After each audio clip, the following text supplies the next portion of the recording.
دغه پیسې درکړي څلور سره ماینه یا وساتي جهنم نه خدای دې مې دیونه ساتي واد چې څومره ډوډۍ ډېره غو انسان ډاکي څومره چې خزي ډېره غو خو زه دغه خدای دې ډېرې پیسې قسم درکړي دې پاره په سره غب لګم پرون تل مواد ورېدو نیم ویل شم دلته چې عالم خلکو ته پتا سي چل شم نیم خړل شم دومره جنہ کوي وي او دومره خيسته پاریس کې سترګې مې پټې کړې لاندې او رښتیا ما ماک ساچولې وز ګرځیدم نو ولې ورته کتلې به دی وای ولې جنو ته وکتله او تا قتل خو مې هڅه خو لګ ډېر خو نیمه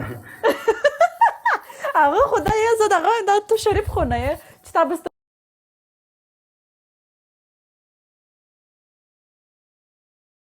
یې ورشه دوستانو ټول دغه ته شیشه وټاکم مننه ورشه ما ته هیڅوک شیشه نه ټکوي تا ته به زه شیشه وټاکم ستا شیشه زما ډبل تاپ اوکې حبیبي کم ټو